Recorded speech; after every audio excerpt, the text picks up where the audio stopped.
ତୁଳନାତ୍ମକ ସରକାର ପୃଷ୍ଠଭୂମି ଅଧୁନାତନ ତଥା ବୃହତ୍ତର ଅର୍ଥରେ ତୁଳନାତ୍ମକ ସରକାର ଓ ତୁଳନାତ୍ମକ ରାଜନୀତି ପଦ ଦୁଇଟି ସମ ଅର୍ଥରେ ତଥା ଅଦଳ ବଦଳ ହୋଇ ପ୍ରଭାବିତ ହୋଇଛି। ଯଦିଓ ସେମାନଙ୍କ ମଧ୍ୟରେ କେତେକ ପାର୍ଥକ୍ୟ ପରିଲକ୍ଷିତ ହୁଏ, ମୁଖ୍ୟ ପାର୍ଥକ୍ୟଟି ହେଉଛି ସେମାନଙ୍କ ପରିସର ଜନିତ। ଉଭୟ ପ୍ରାୟ ସମାନ ବିଷୟବସ୍ତୁ ଅନ୍ତର୍ଭୁକ୍ତ କରିଥିଲେ ମଧ୍ୟ ତୁଳନାତ୍ମକ ରାଜନୀତିର ପରିସର ତୁଳନାତ୍ମକ ସରକାରର ପରିସରଠାରୁ ଅଧିକ ବ୍ୟାପକ ବୋଲି ଦର୍ଶାଯାଇଥାଏ। ମାତ୍ର ସାମ୍ପ୍ରତିକ ସମୟରେ ଏହା ପରିଦୃଷ୍ଟ ହୁଏ ଯେ ତୁଳନାତ୍ମକ ସରକାର ତୁଳନାତ୍ମକ ରାଜନୀତିର ବଳକା ପରିସର ମଧ୍ୟକୁ କ୍ରମଶଃ ଅତିକ୍ରମଣ କରିଚାଲିଛି ବା ଆବୃତ କରିଚାଲିଛି। ଉଦାହରଣ ସ୍ୱରୂପ, ରାଜନୈତିକ ଅର୍ଥନୀତିର ରାଷ୍ଟ୍ର ବଜାର ସମ୍ପର୍କ, ରାଜନୈତିକ ସଂସ୍କୃତିର ବିକାଶ ଧାରାରେ ଆଦିମ ଆଦିବାସୀଙ୍କ ଭଳି ନୃଜାତୀୟ ସଂଖ୍ୟାଲଘୁଙ୍କୁ ସରକାରଙ୍କ ଦ୍ୱାରା ସମାଜର ମୁଖ୍ୟ ଧାରାରେ ସାମିଲ କରିବା ପାଇଁ ଆଦି ବିଷୟ ମୁଖ୍ୟତଃ ତୁଳନାତ୍ମକ ରାଜନୀତିର ପରିସର ଥିବା ବେଳେ ଏବେ ଏହା ତୁଳନାତ୍ମକ ସରକାରର ପରିସରଭୁକ୍ତ ମଧ୍ୟ। ଆଚରଣବାଦୀ ବା ବ୍ୟବହାରବାଦୀ ଆନ୍ଦୋଳନର ଆଗମନଠାରୁ ରାଜନୀତି ବିଜ୍ଞାନରେ ରାଜନୈତିକ ଅନୁଷ୍ଠାନ ଓ ତାହାର ଢାଞ୍ଚା ଉପରେ ଥିବା ଗୁରୁତ୍ୱ କ୍ରମଶଃ ହ୍ରାସ ପାଇ ସେଗୁଡ଼ିକ ପରିଚାଳିତ କରୁଥିବା ଏବଂ ସେଗୁଡ଼ିକ ଦ୍ୱାରା ପ୍ରଭାବିତ ହେଉଥିବା ମଣିଷମାନଙ୍କ ଆଚରଣ ଉପରେ ବୃଦ୍ଧି ହୋଇଛି। ଏହାଦ୍ୱାରା ଉଭୟ ତୁଳନାତ୍ମକ ସରକାର ଓ ତୁଳନାତ୍ମକ ରାଜନୀତି ମଧ୍ୟରେ ପାର୍ଥକ୍ୟର ସୀମାରେଖା ଅପସରି ଯାଇଛି। ସେମାନଙ୍କୁ ଅଧ୍ୟୟନ କରୁଥିବା ଆଧୁନିକ ପରିବେଶ ମାର୍ଗ ବା ପଦ୍ଧତି ଏକୀଭୂତ ଅଧ୍ୟୟନକୁ ଆପଣାଯାଇଛି, ଯାହା ଉଭୟ ସରକାର ଓ ରାଜନୀତିର ତାହାର ପରିସରଭୁକ୍ତ କରିଛି।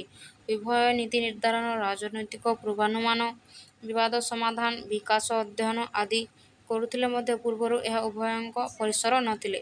ବାସ୍ତବ ଦୁନିଆରେ ପ୍ରୟୋଗ ବା ଜଡ଼ିତ ହେବା କ୍ଷେତ୍ରରେ ନିଜସ୍ୱ କ୍ଷେତ୍ର କହୁଥିବା ଏମାନଙ୍କ ମଧ୍ୟରୁ କେହି ବି ଏକୁଟିଆ ସେସବୁକୁ ସମ୍ମୁଖୀନ ହୋଇପାରିବେ ନାହିଁ। ସେଗୁଡ଼ିକ ମଧ୍ୟରେ କେତେକ ଉଦାହରଣ ହେଲା ଗଣତାନ୍ତ୍ରିକ ଅବସ୍ଥାନ୍ତର ବା ପରିବର୍ତ୍ତନକୁ ବୁଝାଏ, ପ୍ରଭୁତ୍ୱବାଦୀ ଶାସନଗୁଡ଼ିକର ବିଶ୍ଳେଷଣ, ସରକାରୀ ନୀତି ନିର୍ଦ୍ଧାରଣ, ସୂଚନା ପ୍ରଦାନ, ରାଜନୈତିକ ଅସ୍ଥିରାବସ୍ଥାର ପୂର୍ବାନୁମାନ ଇତ୍ୟାଦି। ସେହିପରି ଭବିଷ୍ୟତର ଦିଶାନିର୍ଦ୍ଦେଶରେ ନିମ୍ନ ବିଷୟଗୁଡ଼ିକ ଉଭୟଙ୍କ ଦ୍ୱାରା ମଧ୍ୟ ପରିଚାଳିତ ହେବ, ଯାହାର ଆରମ୍ଭ ବି ହୋଇଗଲାଣି। ସେଗୁଡ଼ିକ ମଧ୍ୟରେ ରହିଛି ବୃହତ୍ ତଥା ବିଶ୍ଳେଷଣକୁ ଅନ୍ତର୍ଭୁକ୍ତ କରିବା, ଅଣରାଷ୍ଟ୍ରୀୟ ଅଭିନେତାମାନଙ୍କୁ ପର୍ଯ୍ୟବେକ୍ଷଣ କରିବା, ବୈଶ୍ୱିକ ଶାସନ ଉପରେ ଧ୍ୟାନ କେନ୍ଦ୍ରିତ କରିବା, ପରିବେଶ ରାଜନୀତିର ସମନ୍ୱୟକରଣ। ପାରମ୍ପରିକ ଭାବେ ତଥା ଏହା ପୂର୍ବରୁ ଚଳି ଆସିଥିବା ଉଭୟ ଅଧ୍ୟୟନ ପରିସର କିଛିଟା ଭିନ୍ନ ଥିଲା। ତୁଳନାତ୍ମକ ସରକାର ଅନ୍ତର୍ଭୁକ୍ତ କରିଥିବା ବିଷୟଗୁଡ଼ିକ ମଧ୍ୟରେ ରହିଥିଲା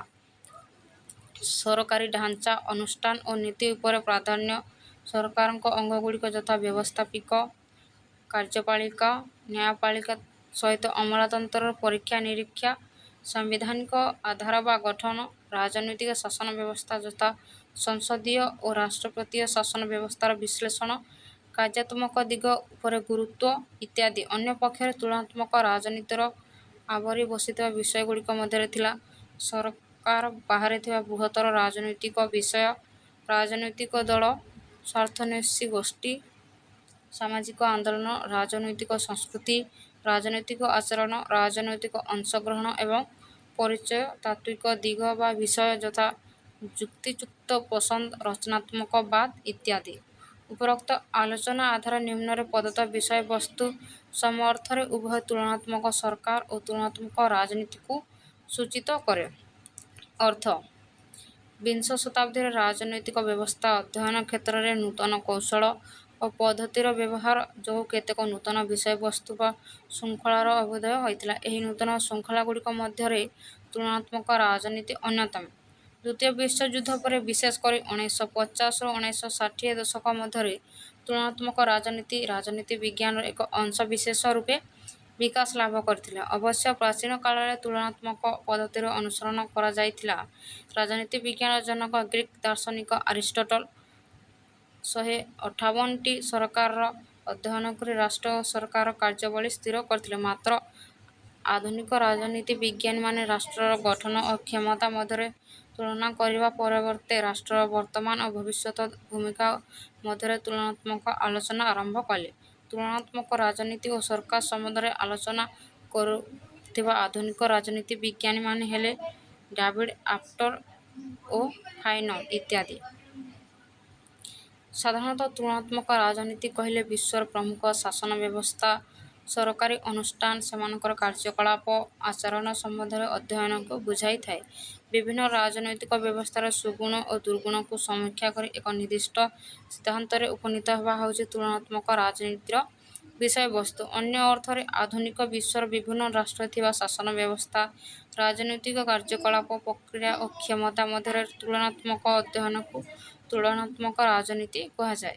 କେତେକ ଦାର୍ଶନିକଙ୍କ ମତରେ ରାଜନୈତିକ କାର୍ଯ୍ୟକଳାପ ସହ ଯେଉଁ ପରିବେଶରେ ରାଜନୈତିକ ବାଦବିବାଦ ସୃଷ୍ଟି ଓ ସମାଧାନ ହୋଇଥାଏ, ତାହାର ତୁଳନାତ୍ମକ ଅଧ୍ୟୟନକୁ ତୁଳନାତ୍ମକ ରାଜନୀତି କୁହାଯାଏ। ଏହା କ୍ଷମତାର ସଂଘର୍ଷ ଏବଂ ରାଷ୍ଟ୍ର ଓ ଅଣରାଷ୍ଟ୍ର ସଂଗଠନମାନଙ୍କର ଅଧ୍ୟୟନ ଉପରେ ଗୁରୁତ୍ୱ ପ୍ରଦାନ କରିଥାଏ। ସଂଜ୍ଞା ଏମ୍.ଜି. ସ୍ମିଥଙ୍କ ଅନୁସାରେ ତୁଳନାତ୍ମକ ରାଜନୀତି ରାଜନୈତିକ ସଂଗଠନର ସ୍ୱରୂପ, ସେଗୁଡ଼ିକର ଗୁଣଧର୍ମ, ପରସ୍ପର ମଧ୍ୟରେ ସମ୍ପର୍କ, ପରିବର୍ତ୍ତନ ଏବଂ ପରିବର୍ତ୍ତନ ରୀତିଗୁଡ଼ିକର ଅଧ୍ୟୟନ ଅଟେ। ଏମ୍. କୁରଟିସ୍ଙ୍କ ମତରେ ତୁଳନାତ୍ମକ ରାଜନୀତି ରାଜନୀତିକ ଅନୁଷ୍ଠାନ, ରାଜନୀତିକ ଆଚରଣ, କାର୍ଯ୍ୟକାରିତା, ଗୁରୁତ୍ୱପୂର୍ଣ୍ଣ ନିୟମତତ୍ତ୍ୱ, ସାମଞ୍ଜସ୍ୟ ଓ ପାର୍ଥକ୍ୟ ସହିତ ସଂଶ୍ଳିଷ୍ଟ ଥାଏ। ତୁଳନାତ୍ମକ ରାଜନୀତି ରାଜନୈତିକ ଘଟଣାବଳୀର ତୁଳନାତ୍ମକ ଅଧ୍ୟୟନ କରିବା ସହ ସେମାନଙ୍କ ମଧ୍ୟରେ ଥିବା ସାଦୃଶ୍ୟ ଓ ତାରତମ୍ୟକୁ ଅନ୍ୱେଷଣ କରି ସେଗୁଡ଼ିକୁ ବୁଝାଇବା ଏବଂ ସେଗୁଡ଼ିକର ପୂର୍ବାନୁମାନ କରିବାକୁ ସୂଚାଇଥାଏ। ତୁଳନାତ୍ମକ ରାଜନୀତି ରାଜନୀତି ସହ ସଂଶ୍ଳିଷ୍ଟ, ଯାହାକି କ୍ଷମତା ସମ୍ପର୍କ ଯେଉଁଠାରେ ବି ସେଗୁଡ଼ିକ ଘଟେ ଏବଂ ତେଣୁ ଏହାର କ୍ଷମତା ପରିସର କେବଳ ରାଷ୍ଟ୍ରରେ ସୀମିତ ନୁହେଁ ବରଂ ଅଣରାଷ୍ଟ୍ର ରାଜନୈତିକ କାର୍ଯ୍ୟାବଳୀ ସହିତ ଜଡ଼ିତ।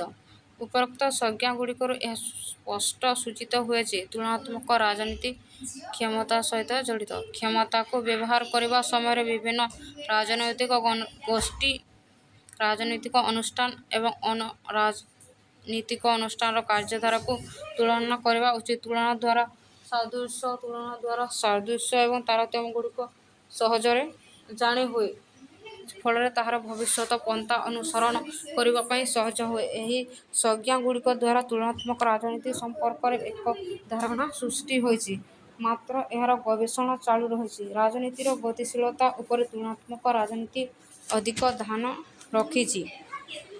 ତୁଳନାତ୍ମକ ରାଜନୀତିର ଲକ୍ଷ୍ୟ ଓ ଉଦ୍ଦେଶ୍ୟ। ତୁଳନାତ୍ମକ ରାଜନୀତିର ଲକ୍ଷଣ ସବୁକୁ ନିମ୍ନମତେ ବ୍ୟାଖ୍ୟା କରାଯାଇପାରେ। ତୁଳନାତ୍ମକ ରାଜନୀତି ବିଶ୍ଳେଷଣାତ୍ମକ ପରୀକ୍ଷା ଓ ପର୍ଯ୍ୟବେକ୍ଷଣରେ ବିଶ୍ୱାସ କରେ। ଏହି ପଦ୍ଧତିରେ ସରକାରୀ କାର୍ଯ୍ୟ ମୂଲ୍ୟାୟନ ପରିବର୍ତ୍ତେ ପ୍ରଶାସନିକ କାର୍ଯ୍ୟ ସମୀକ୍ଷା କରାଯାଇଥାଏ। ଏହି ପଦ୍ଧତିରେ ରାଜନୈତିକ ଅନୁଷ୍ଠାନଗୁଡ଼ିକର ସାମାଜିକ ଓ ରାଜନୈତିକ ବ୍ୟବସ୍ଥା ଦୃଷ୍ଟିକୋଣରୁ ଅଧ୍ୟୟନ କରାଯାଇଥାଏ। ତୁଳନାତ୍ମକ ରାଜନୀତିର ପ୍ରବକ୍ତାମାନେ କେବଳ ରାଜନୈତିକ ସଂସ୍ଥା ବିଷୟରେ ଆଲୋଚନା ନକରି ଜନସ୍ୱାର୍ଥ ଓ ସାମାଜିକ ସ୍ୱାର୍ଥ ସମ୍ବନ୍ଧୀୟ ବିଷୟରେ ପରୀକ୍ଷା ନିରୀକ୍ଷା କରିଥାନ୍ତି। ସାମାଜିକ ବ୍ୟବସ୍ଥା ଓ ପରିବେଶ କିପରି ନିଷ୍ପତ୍ତି ଗ୍ରହଣ ପ୍ରକ୍ରିୟାକୁ ପ୍ରଭାବିତ କରେ ସେ ବିଷୟରେ ତୁଳନାତ୍ମକ ରାଜନୀତି ଆଲୋଚନା କରିଥାଏ। ଏହାଛଡ଼ା ରାଜନୈତିକ ଦଳ, ଚାପଗୋଷ୍ଠୀ ଓ ବିଭିନ୍ନ ରାଜନୈତିକ ସଂସ୍ଥାର ବାହ୍ୟ ଗଠନ ଉପରେ ଏହି ପଦ୍ଧତି ବିଶ୍ଳେଷଣ କରିଥାଏ। ତୁଳନାତ୍ମକ ରାଜନୀତି ବିକାଶୋନ୍ମୁଖୀ ରାଷ୍ଟ୍ର ବିଷୟରେ ଆଲୋଚନା କରେ। ପୂର୍ବେ ଏହି ଆଲୋଚନା କେବଳ ଆମେରିକା, ୟୁରୋପୀୟ ରାଷ୍ଟ୍ରଗୁଡ଼ିକର ଶାସନ ବିଷୟରେ ସୀମିତ ଥିଲା।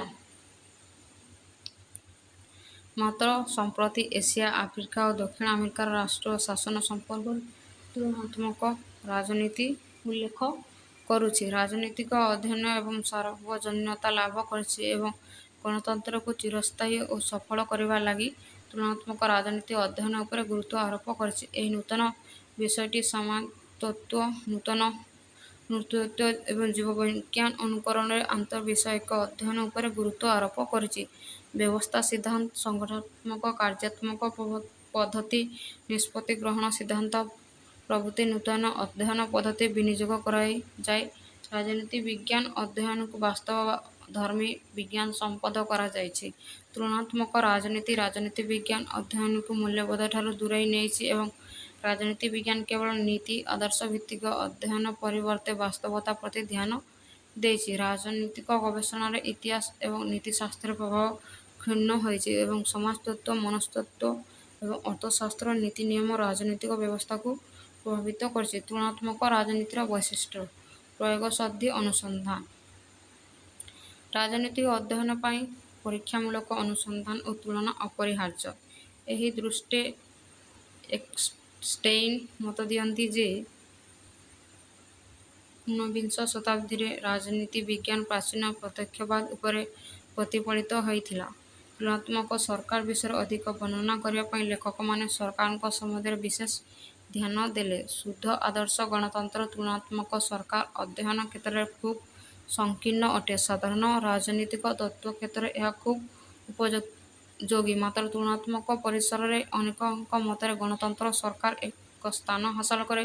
ବିଭିନ୍ନ ଦେଶରେ ଶାସନ ପ୍ରଣାଳୀକୁ ଅନୁଧ୍ୟାନ କରିବା ପାଇଁ ତୁଳନାତ୍ମକ ରାଜନୀତିର ଅନୁସନ୍ଧାନ ଖୁବ୍ ଫଳପ୍ରଦ ଅଟେ। ଏହା ଏକ ବୈଜ୍ଞାନିକ ରାଜନୈତିକ ସିଦ୍ଧାନ୍ତ ସୃଷ୍ଟିରେ ସାହାଯ୍ୟ କରେ। ଆଧାର ବା ଭିତ୍ତିଭୂମିର ଅଧ୍ୟୟନ ତୁଳନାତ୍ମକ ରାଜନୀତିର ଅଧ୍ୟୟନ ଆନୁଷ୍ଠାନିକ ସରକାର ଗଠନ ମଧ୍ୟରେ ଆବଦ୍ଧ ନୁହେଁ। ଏହା ସର୍ବସାଧାରଣ ସ୍ୱାର୍ଥକୁ ପ୍ରାଧାନ୍ୟ ଦେବା ସହ ସାଧାରଣ ବ୍ୟବହାରକୁ ଅନୁସନ୍ଧାନ କରି ତାହାର ବିଶ୍ଳେଷଣ ମଧ୍ୟ କରିଥାଏ। ତେଣୁ ରାଜନୀତିକ ବ୍ୟବସ୍ଥା ସାମାଜିକ ବ୍ୟବସ୍ଥା ସହିତ ବିଶେଷ ଭାବେ ଜଡ଼ିତ ହୁଏ।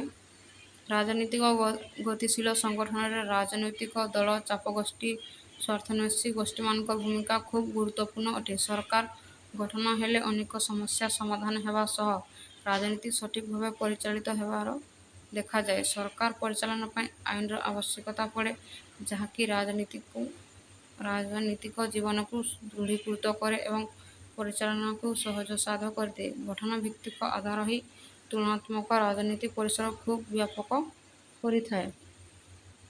ବିକାଶୋନ୍ମୁଖୀ ସମାଜ ଉପରେ ଗୁରୁତ୍ୱ ତୁଳନାତ୍ମକ ରାଜନୀତିର ଅଧ୍ୟୟନ ପରିସରକୁ ବ୍ୟାପକ କରିବା ପାଇଁ ବିକାଶୋନ୍ମୁଖୀ ରାଷ୍ଟ୍ର ବା ସମାଜର କାର୍ଯ୍ୟ ପରିସରକୁ ଅଧ୍ୟୟନ କରିବା ନିତାନ୍ତ ଜରୁରୀ ଅଟେ। ଏହି ରାଷ୍ଟ୍ର ବା ସମାଜର କାର୍ଯ୍ୟ ଅନ୍ୟ ବିକାଶଶୀଳ ରାଷ୍ଟ୍ରଗୁଡ଼ିକର ରାଜନୀତି ଦ୍ୱାରା ପ୍ରଭାବିତ ହୋଇଥାଏ। ରାଜନୀତିକ କ୍ଷେତ୍ରରେ ସନ୍ତୁଳନତା ଆଣିବା ପାଇଁ ଏହି ଗୁରୁତ୍ୱ ପ୍ରଣିଧାନଯୋଗ୍ୟ। ଉନ୍ନତ ରାଷ୍ଟ୍ରଗୁଡ଼ିକର ରାଜନୀତିକ ବ୍ୟବସ୍ଥାକୁ ଗ୍ରହଣ କରିବା ସହଜସାଧ୍ୟ ହୋଇଥାଏ। ବିକାଶଶୀଳ ରାଷ୍ଟ୍ରଗୁଡ଼ିକ ଗଣତନ୍ତ୍ର ଶାସନ ପାଇଁ ଖୁବ୍ ତତ୍ପରତା ପ୍ରକାଶ କରିଥାନ୍ତି, କାରଣ ଗଣତନ୍ତ୍ର ଶାସନ ବିକାଶ ବ୍ୟବସ୍ଥା ଏବଂ ସର୍ବାଦୃତ ରାଜନୈତିକ ବ୍ୟବସ୍ଥା ଗଣତନ୍ତ୍ର ଶାସନ ବ୍ୟବସ୍ଥାକୁ ଗ୍ରହଣ କରିବା ମଧ୍ୟ ସହଜ ହୋଇଥାଏ। ଆନ୍ତର୍ବୈଷୟିକ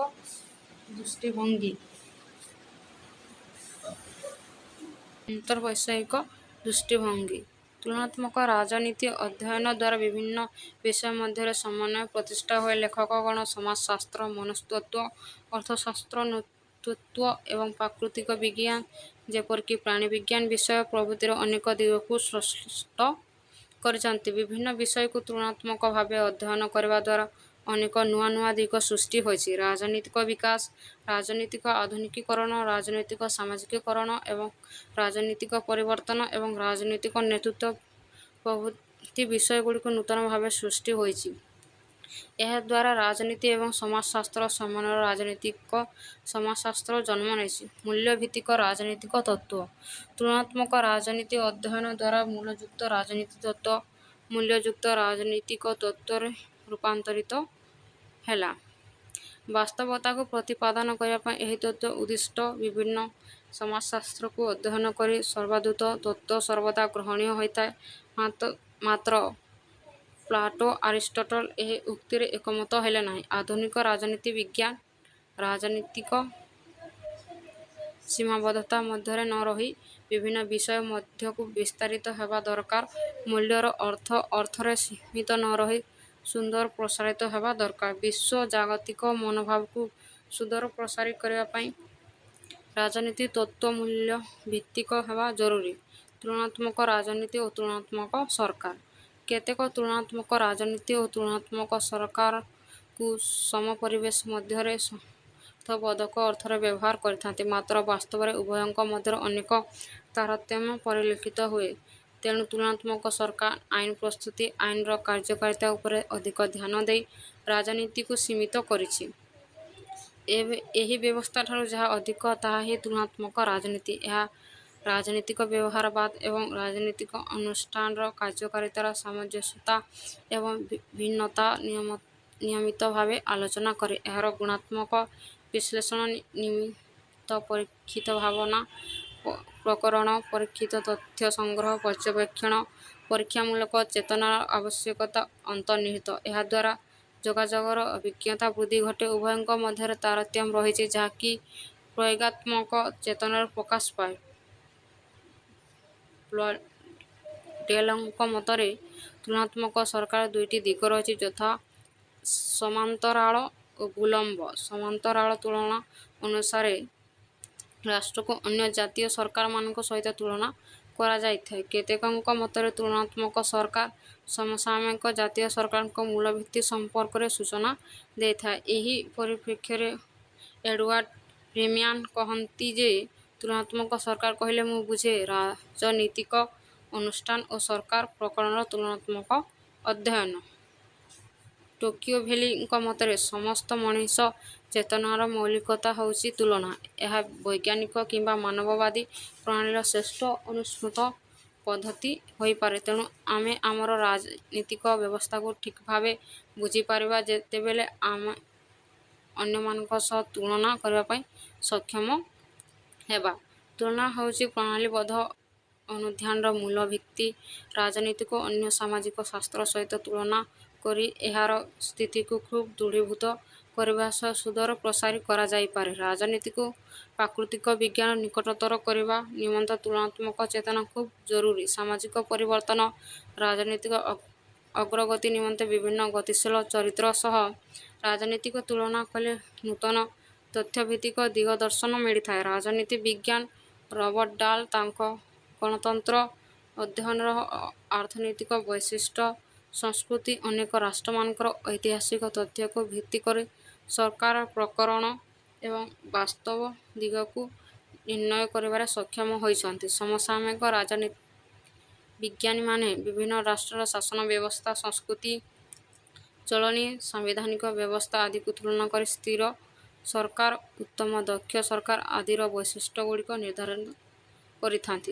ତୁଳନାତ୍ମକ ରାଜନୀତି ଓ ତୁଳନାତ୍ମକ ସରକାର। ତୁଳନାତ୍ମକ ରାଜନୀତି ବିଜ୍ଞାନ ଅଧ୍ୟୟନରେ ଏକ ନୂତନ ଦିଗକୁ ଉନ୍ମୋଚିତ କରିଛି। ପାରମ୍ପରିକ ପଠନ ପଦ୍ଧତି ଉପରେ ଅସନ୍ତୋଷ ବ୍ୟକ୍ତ କରି ରାଜନୀତି ବିଶାରଦମାନେ ଏହି ନୂତନ ପଦ୍ଧତି ପ୍ରଣୟନ କରିଛନ୍ତି। ଏହି ବ୍ୟବସ୍ଥାରେ ରାଜନୀତିକ ଘଟନା ଓ ସିଦ୍ଧାନ୍ତଗୁଡ଼ିକ ବୈଜ୍ଞାନିକ ପଦ୍ଧତିରେ ଅଧ୍ୟୟନ କରାଯାଏ। ଆଧୁନିକ ଯୁଗର ତୁଳନାତ୍ମକ ରାଜନୀତି ବାସ୍ତବ ରାଜନୀତି ଅଧ୍ୟୟନ କ୍ଷେତ୍ରରେ ଏକ ମୁଖ୍ୟ ଭୂମିକା ଗ୍ରହଣ କରିଥାଏ। ରାଜନୀତି ଏକ ସାର୍ବଜନୀନ କ୍ଷେତ୍ର ଅଟେ ଏବଂ ପ୍ରତ୍ୟେକ ନିଷ୍ପତ୍ତି ଗ୍ରହଣ କାର୍ଯ୍ୟରେ ରାଜନୈତିକ ଭୂମିକା ସମ୍ପୃକ୍ତ। ତୁଳନାତ୍ମକ ରାଜନୀତିରେ ବିଭିନ୍ନ ପ୍ରକାର ରାଷ୍ଟ୍ରର ରାଜନୈତିକ ବ୍ୟବସ୍ଥା, ଅନୁଷ୍ଠାନ, ଅଭିଜ୍ଞତା ଏବଂ ବ୍ୟବହାର ସମ୍ବନ୍ଧରେ ତୁଳନାତ୍ମକ ବ୍ୟାଖ୍ୟା କରାଯାଏ। ତୁଳନାତ୍ମକ ରାଜନୀତି ଅଧ୍ୟୟନ ବେଳେ ବିଭିନ୍ନ ରାଷ୍ଟ୍ରର ରାଜନୈତିକ ବ୍ୟବସ୍ଥା ମଧ୍ୟରେ ଥିବା ସାମଞ୍ଜସ୍ୟ ଓ ପ୍ରଭେଦଗୁଡ଼ିକ ଅଧ୍ୟୟନ କରାଯାଇଥାଏ। ସର୍ବଶ୍ରେଷ୍ଠ ବ୍ୟବସ୍ଥାଗୁଡ଼ିକ ଚିହ୍ନଟ କରାଯାଏ। ଏଥିରେ ପ୍ରଚଳିତ ସରକାର ଏବଂ ଶାସନ ବ୍ୟବସ୍ଥା ଉପରେ ଅଧ୍ୟୟନ କରାଯାଏ। ଏହି ଅଧ୍ୟୟନରେ ସାମ୍ବିଧାନିକ ଓ ସମ୍ବିଧାନ ବହିର୍ଭୂତ ସଂଗଠନଗୁଡ଼ିକ ସମ୍ପର୍କରେ ଆଲୋଚନା କରାଯାଏ। ତୁଳନାତ୍ମକ ରାଜନୀତି ଓ ତୁଳନାତ୍ମକ ସରକାର ବିଷୟ ଦୁଇଟି ବାହାରକୁ ଏକାପରି ଲାଗୁଥିଲେ ବି ବାସ୍ତବରେ ଏମାନଙ୍କ ମଧ୍ୟରେ ନିମ୍ନଲିଖିତ ପ୍ରଭେଦ ପରିଲକ୍ଷିତ ହୋଇଛି। 1950ରୁ 1960 ଦଶକ ମଧ୍ୟରେ ତୁଳନାତ୍ମକ ରାଜନୀତି ଏକ ସ୍ୱତନ୍ତ୍ର ବିଷୟ ରୂପେ ଜନ୍ମ ନେଲା। ପାଶ୍ଚାତ୍ୟ ରାଜନୀତି ବିଶାରଦ Finer, Frederick Bryce, David Easton, Almond Blondel, David Apter, Karl Deutsch, Robert Dahl ପ୍ରଭୃତି ପାରମ୍ପରିକ ପଦ୍ଧତିର ବିରୋଧ କରି ଏହି ନୂତନ ପଦ୍ଧତିର ପରିବର୍ତ୍ତନ କରିଛନ୍ତି। ମାତ୍ର ତୁଳନାତ୍ମକ ସରକାର କହିଲେ ରାଜନୈତିକ ବ୍ୟବସ୍ଥା ଓ ସରକାରଗୁଡ଼ିକ ମଧ୍ୟରେ ତୁଳନାତ୍ମକ ବ୍ୟାଖ୍ୟାକୁ ବୁଝାଏ। ପ୍ଲାଟୋ ଓ ଆରିଷ୍ଟଟଲଙ୍କ ସମୟରୁ ସରକାର ଓ ଶାସନ ବ୍ୟବସ୍ଥା ମଧ୍ୟରେ ତୁଳନା କରାଯାଇ ଆସୁଛି।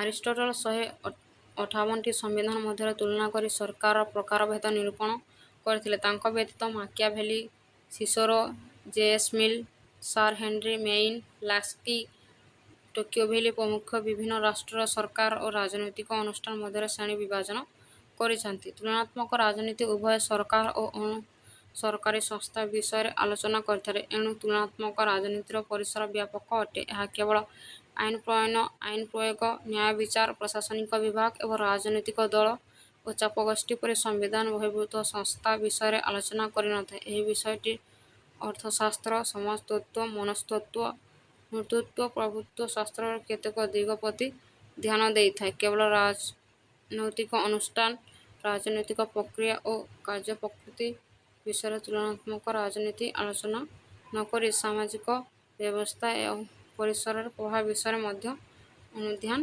କରିଥାଏ।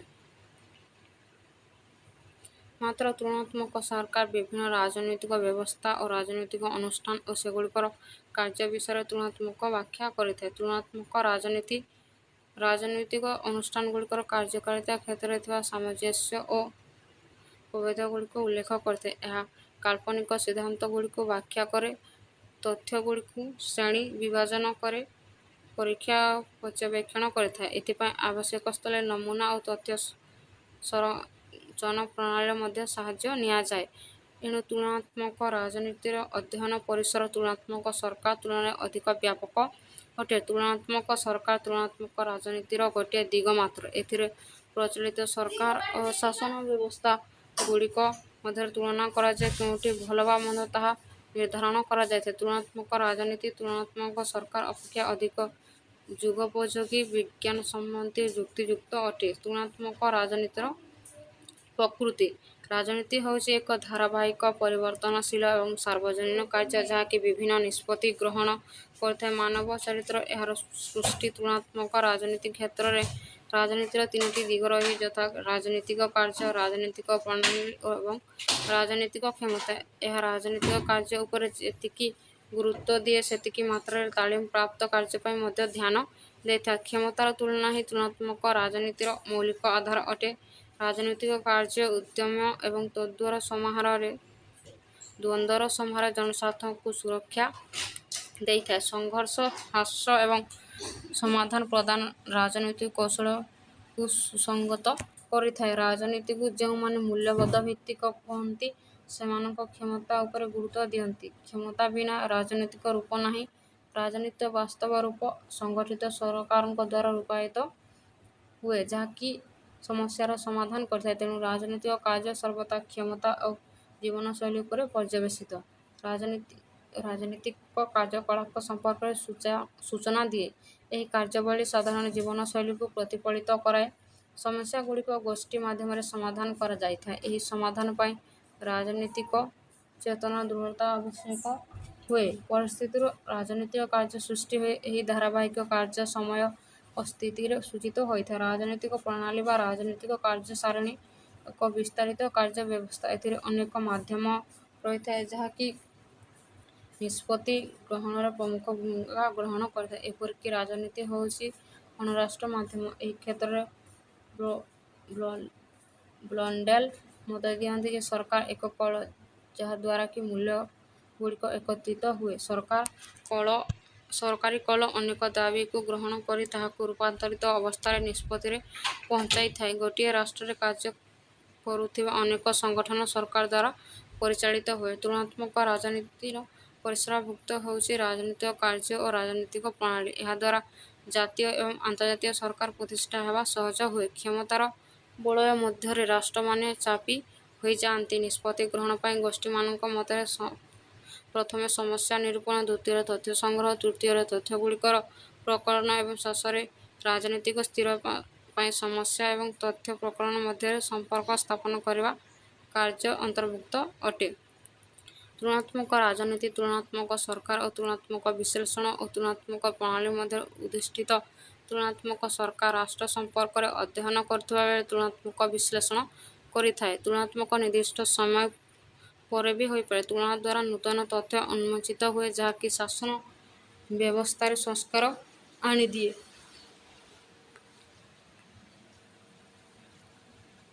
ଏହାର ପ୍ରକୃତି ହେଉଛି ରାଷ୍ଟ୍ର ମଧ୍ୟରେ ଗଢ଼ି ଉଠିଥିବା ରାଜନୀତିକ ଅନୁଷ୍ଠାନ ମଧ୍ୟରେ ତୁଳନା କରିବା ସହ ବାହ୍ୟ ରାଷ୍ଟ୍ରମାନଙ୍କ ସହ ତୁଳନା କରିବା। ତୁଳନା ସର୍ବଦା ତଥ୍ୟଭିତ୍ତିକ ଏବଂ ଗବେଷଣା ଭିତ୍ତିକ ଦେବା ଦରକାର। ବିଶ୍ଳେଷଣାତ୍ମକ ପନ୍ଥା ହିଁ ତୁଳନାତ୍ମକ ରାଜନୀତିର ମୌଳିକ ଆଧାର। ଏହାର ଶେଷ ଦିଗଟି ହେଉଛି ରାଜନୀତି ପରିସରଭୁକ୍ତ କ୍ଷମତା। ଏହା କ୍ଷମତା ସଂଘର୍ଷ ତୁଳନାତ୍ମକ ରାଜନୀତିର ପ୍ରସାର ଘଟାଇବା ସହ ଏହାକୁ ମଧ୍ୟ ଦୃଢ଼ୀଭୂତ କରିଛି। ତୁଳନାତ୍ମକ ରାଜନୀତିର ପରିସର। ରାଜନୀତି ବିଜ୍ଞାନର ପରିସର ବୃଦ୍ଧି ସହିତ ତୁଳନାତ୍ମକ ରାଜନୀତିର ଅଧ୍ୟୟନ ପରିସର ମଧ୍ୟ ବୃଦ୍ଧି ପାଇଛି। ରାଜନୈତିକ କାର୍ଯ୍ୟକଳାପ ସହ ଯେଉଁ ପରିବେଶରେ ରାଜନୈତିକ ବାଦବିବାଦ ସୃଷ୍ଟି ଓ ସମାଧାନ ହୁଏ ତାହାକୁ ତୁଳନାତ୍ମକ ରାଜନୀତି କହନ୍ତି। ତୁଳନାତ୍ମକ ରାଜନୀତି କ୍ଷମତାର ସଂଘର୍ଷ, ରାଷ୍ଟ୍ର ଓ ଅଣରାଷ୍ଟ୍ର ସଂଗଠନଗୁଡ଼ିକର ଅଧ୍ୟୟନ ଉପରେ ମଧ୍ୟ ଗୁରୁତ୍ୱ ଆରୋପ କରିଥାଏ। ଗୋଟିଏ ରାଷ୍ଟ୍ର ସହିତ ଅନ୍ୟ ସଂଗଠନଗୁଡ଼ିକ କାର୍ଯ୍ୟକୁ ମଧ୍ୟ ଏହି ପ୍ରକ୍ରିୟାରେ ତୁଳନା କରାଯାଏ।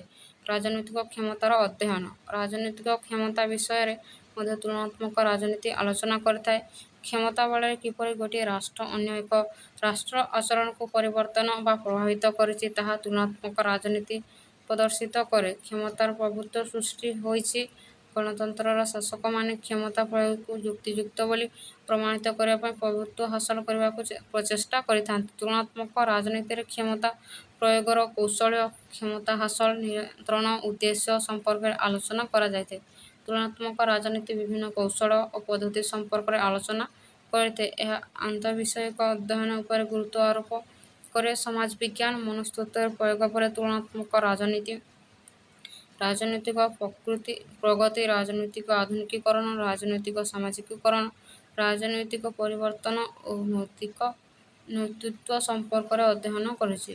ତୁଳନାତ୍ମକ ରାଜନୀତି ମୂଲ୍ୟବୋଧ ରହିତ ରାଜନୀତି ସିଦ୍ଧାନ୍ତ ଉପରେ ଗୁରୁତ୍ୱ ଆରୋପ କରିଛି। ଏହା ନୈତିକତା ଓ ଇତିହାସ ପ୍ରତି ଧ୍ୟାନ ଦେଇନଥାଏ। ରାଜନୈତିକ କାର୍ଯ୍ୟକଳାପର ଅଧ୍ୟୟନ। ଆଧୁନିକ ରାଜନୀତି କ୍ଷମତାର ଏକ ସଂଘର୍ଷ ଅଟେ। ଏହି ସଂଘର୍ଷରେ କେବଳ ନେତୃବୃନ୍ଦ ନୁହନ୍ତି, ସାଧାରଣ ନାଗରିକମାନେ ମଧ୍ୟ ସମ୍ପୃକ୍ତ ହୋଇଥାନ୍ତି। ରାଜନୈତିକ କାର୍ଯ୍ୟକଳାପରୁ ସଂଘର୍ଷ ଓ ଉତ୍ତେଜନା ସୃଷ୍ଟି ହୁଏ ଏବଂ ଏହି ଉତ୍ତେଜନାକୁ ହ୍ରାସ ପ୍ରଦାନ କଲେ ସମାଜରେ ବିଶୃଙ୍ଖଳା ଦେଖା ଦିଏ। ସାମାଜିକ ମୂଲ୍ୟବୋଧଗତ ପ୍ରଭେଦ ହେତୁ ଏପରି ସଂଘର୍ଷ ଦେଖାଯାଏ। ଶାସକ ଓ ଶାସିତମାନଙ୍କ ମଧ୍ୟରେ ଥିବା ମୂଲ୍ୟବୋଧଗତ ପ୍ରଭେଦ ସମାଧାନ କରିବା ରାଜନୈତିକ କାର୍ଯ୍ୟକଳାପର ଦାୟିତ୍ୱ। ଏହି ସଂଘର୍ଷର ସମାଧାନ କରି ନ ପାରିଲେ ସମୁଦାୟ ବ୍ୟବସ୍ଥାର ପତନ ହୋଇଥାଏ ଏବଂ ବିପ୍ଳବ ସୃଷ୍ଟି ହୁଏ। ମୂଲ୍ୟବୋଧଗତ ମତଭେଦ ଦୂର କରିବା ଓ ଶାନ୍ତି ପ୍ରତିଷ୍ଠା କରିବା ରାଜନୈତିକ କାର୍ଯ୍ୟକଳାପର ଦାୟିତ୍ୱ।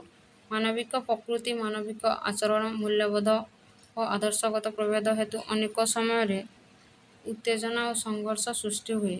ଏହି ଉତ୍ତେଜନା ଓ ବିପ୍ଳବରୁ ରାଷ୍ଟ୍ରକୁ ବଞ୍ଚାଇ ରଖିବା ସରକାରଙ୍କର ଦାୟିତ୍ୱ।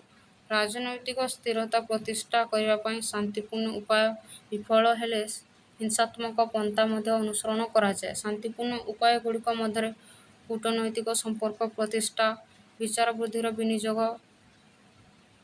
ବୁଝାମଣା ଇତ୍ୟାଦି ପ୍ରଧାନ। ମାତ୍ର ହିଂସାତ୍ମକ ପନ୍ଥା ମଧ୍ୟରେ ଯୁଦ୍ଧ, ବିପ୍ଳବ ଅନ୍ୟତମ। ଏହିସବୁ ବିଷୟରେ ତୁଳନାତ୍ମକ ରାଜନୀତି ଅଧ୍ୟୟନ କରିଥାଏ। ରାଜନୈତିକ ପ୍ରକ୍ରିୟାର ଅଧ୍ୟୟନ। ରାଜନୈତିକ ପ୍ରକ୍ରିୟା କହିଲେ ନିଷ୍ପତ୍ତି ଗ୍ରହଣ ସହିତ ସମ୍ପୃକ୍ତ ସମସ୍ତ କାର୍ଯ୍ୟକଳାପକୁ ବୁଝାଏ। ଏହି ପ୍ରକ୍ରିୟା ଆଭ୍ୟନ୍ତରୀଣ ଉତ୍ତେଜନା ଓ ମତଭେଦ ଦ୍ୱାରା ପ୍ରଭାବିତ ହୋଇଥାଏ। ଏହି ପ୍ରକ୍ରିୟା ସହିତ ରାଷ୍ଟ୍ର ଓ ଅଣରାଷ୍ଟ୍ର ସଂଗଠନଗୁଡ଼ିକ ସମ୍ପୃକ୍ତ ଥାନ୍ତି ଏବଂ ସରକାର ଏଥିପ୍ରତି ସମର୍ଥନ ପ୍ରକାଶ କରିଥାନ୍ତି। ସରକାର ଏବଂ ବେସରକାରୀ ସଂସ୍ଥାଗୁଡ଼ିକ ମଧ୍ୟରେ ଅନ୍ତର୍ନିହିତ ସମ୍ପର୍କ ଥାଏ। ମାତ୍ର ସଂଘର୍ଷ ଉତ୍ତେଜନା ସୃଷ୍ଟି ହେବା ପରେ ସାଧାରଣତଃ ସରକାର ନିଜ ଜିଦ୍‌ରେ ଅଟଳ ରହନ୍ତି, ତେଣୁ ବିବାଦ ଅଧିକ ତୀବ୍ର ରୂପ ଧାରଣ କରେ। ରାଜନୈତିକ ପ୍ରଭୁତ୍ୱ ସମ୍ବନ୍ଧରେ ଅଧ୍ୟୟନ।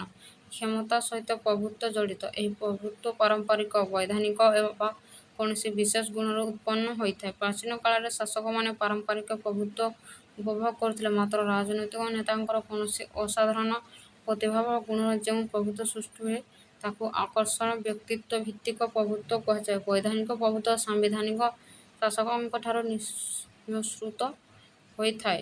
ରାଜନୈତିକ ସତ୍ତାଧାରୀମାନେ ସର୍ବଦା ନିଜର କାର୍ଯ୍ୟ ଯୁକ୍ତିଯୁକ୍ତ ବୋଲି ପ୍ରମାଣିତ କରିବାକୁ ଚେଷ୍ଟା କରିଥାନ୍ତି। ତୁଳନାତ୍ମକ ରାଜନୀତି ଏହି କ୍ଷମତା ଆହରଣ ଓ ବିନିଯୋଗ ବିଷୟରେ ଆଲୋଚନା କରିଥାଏ। ତୁଳନାତ୍ମକ ରାଜନୀତି କେବଳ ସାମ୍ବିଧାନିକ ଅନୁଷ୍ଠାନର ବ୍ୟବହାର ଓ ରାଜନୈତିକ ଅଭିଜ୍ଞତାକୁ ବିଚାର କରିନଥାଏ, ସରକାରଙ୍କ ସହିତ ସଂଶ୍ଳିଷ୍ଟ ଅନ୍ୟ ସମ୍ବିଧାନ ବହିର୍ଭୂତ ସଂଗଠନ ବିଷୟରେ ମଧ୍ୟ ଆଲୋଚନା କରିଥାଏ। ବିଭିନ୍ନ ରାଜନୈତିକ ଅନୁଷ୍ଠାନ ସବୁ କିପରି କାର୍ଯ୍ୟ କରୁଛନ୍ତି ତାହାର ତୁଳନାତ୍ମକ ବ୍ୟାଖ୍ୟା କରିବା ତୁଳନାତ୍ମକ ରାଜନୀତିର ଉଦ୍ଦେଶ୍ୟ। ଏହା କେବଳ ଆଇନ ପ୍ରଣୟନ, ପ୍ରୟୋଗ ବା ନ୍ୟାୟ ବିଚାର ମଧ୍ୟରେ ସୀମାବଦ୍ଧ ନଥାଏ, ମାତ୍ର ଅନ୍ୟ ସମ୍ବିଧାନ ବହିର୍ଭୂତ ସଂସ୍ଥା ଓ ଚାପଗୋଷ୍ଠୀ ସମ୍ପର୍କରେ ମଧ୍ୟ ବ୍ୟାଖ୍ୟା କରିଥାଏ। କୌଣସି ରାଜନୈତିକ ଅନୁଷ୍ଠାନର ସଫଳତା ବା ବିଫଳତା ପାଇଁ ଦାୟୀ କାରଣ ସମ୍ପର୍କରେ ଅନୁଧ୍ୟାନ କରିବା ଓ ରାଜନୈତିକ ଚିନ୍ତା ସିଦ୍ଧାନ୍ତଗୁଡ଼ିକ ମଧ୍ୟରେ ତୁଳନା କରିବା ତୁଳନାତ୍ମକ ରାଜନୀତିର ଲକ୍ଷ୍ୟ ଅଟେ। ତୁଳନାତ୍ମକ ରାଜନୀତିର ବିବର୍ତ୍ତନ ବା କ୍ରମବିକାଶ। ଦ୍ୱିତୀୟ ବିଶ୍ୱଯୁଦ୍ଧ ପରେ ସମଗ୍ର ବିଶ୍ୱରେ ଜାତୀୟତାଭାବ ଓ ଗଣତନ୍ତ୍ରର ପ୍ରସାର ହୋଇଥିଲା। ଏହାର ପ୍ରଭାବରେ ଆଫ୍ରିକା, ଏସିଆ, ଦକ୍ଷିଣ ଆମେରିକାର ଅନେକ ଗୁଡ଼ିଏ ଦେଶ ଉପନିବେଶବାଦୀ ଶାସନରୁ ମୁକ୍ତ ହୋଇ ସ୍ୱାଧୀନ ରାଷ୍ଟ୍ରର ମର୍ଯ୍ୟାଦା ଲାଭ କରିଥିଲେ। ଏହି ସମସ୍ତ ରାଷ୍ଟ୍ରମାନଙ୍କ ମଧ୍ୟରେ ପାରସ୍ପରିକ ସମ୍ପର୍କ ପ୍ରତିଷ୍ଠା ହୋଇଥିଲା। ଆନ୍ତର୍ଜାତୀୟ ରାଜନୀତିରେ ମଧ୍ୟ ରାଷ୍ଟ୍ର ମଧ୍ୟରେ ଥିବା ରାଜନୈତିକ ଅନୁଷ୍ଠାନ ପରମ୍ପରାର ତୁଳନା କରାଗଲା ଫଳରେ ରାଜନୀତି ବିଜ୍ଞାନ ଅଧ୍ୟୟନ କ୍ଷେତ୍ରରେ ଏକ ପ୍ରକାର ନୂତନ ବିଷୟର ଅଭ୍ୟୁଦୟ ହୋଇଥିଲା, ଯାହାକି ତୁଳନାତ୍ମକ ରାଜନୀତି ନାମରେ ପରିଚିତ। ଏହା ପ୍ରାୟ 1950 ରୁ 1960 ଦଶକ ମଧ୍ୟରେ ବିକାଶ ଲାଭ କରିଥିଲା। ଅବଶ୍ୟ ପ୍ରାଚୀନ କାଳରେ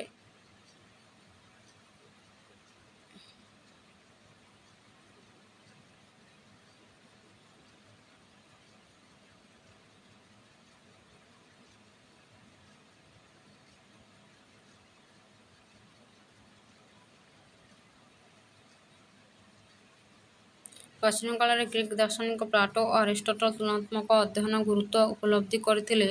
ଆରିଷ୍ଟଟଲଙ୍କ ସରକାର ଶ୍ରେଣୀ ବିଭାଗ କରିବା ପୂର୍ବରୁ ତତ୍କାଳୀନ ପ୍ରାୟ 100ଟି ସରକାର ମଧ୍ୟରେ ତୁଳନାତ୍ମକ ଅଧ୍ୟୟନ କରିଥିଲେ। ମାତ୍ର ତତ୍କାଳୀନ ତୁଳନାତ୍ମକ ରାଜନୀତି ଅଣ-ଆଧୁନିକ ପର୍ଯ୍ୟାୟରେ ସୀମିତ ଥିଲା। ପର୍ଯ୍ୟାୟକ୍ରମେ ବାସ୍ତବ ରାଜନୀତି ବିଜ୍ଞାନ ଲାଗି ନୂତନ ଅଧ୍ୟୟନ ପଦ୍ଧତି କୌଶଳ ପ୍ରୟୋଗ କରାଗଲା ଓ ତୁଳନାତ୍ମକ ପଦ୍ଧତି ଉତ୍ପତ୍ତି ହୋଇଥିଲା। ବିଶେଷ କରି ଦ୍ୱିତୀୟ ବିଶ୍ୱଯୁଦ୍ଧ ପରେ ବ୍ୟବହାରବାଦୀ ଦାର୍ଶନିକମାନେ ବିଦେଶ ରାଷ୍ଟ୍ରର ଶାସନ ରାଜନୀତି ଅଧ୍ୟୟନ ପରିବର୍ତ୍ତେ ବିଭିନ୍ନ ରାଷ୍ଟ୍ରର ରାଜନୈତିକ ଅନୁଷ୍ଠାନ ବ୍ୟବସ୍ଥା ମଧ୍ୟରେ ତୁଳନାତ୍ମକ ଅଧ୍ୟୟନ ଆରମ୍ଭ କରିଥିଲେ।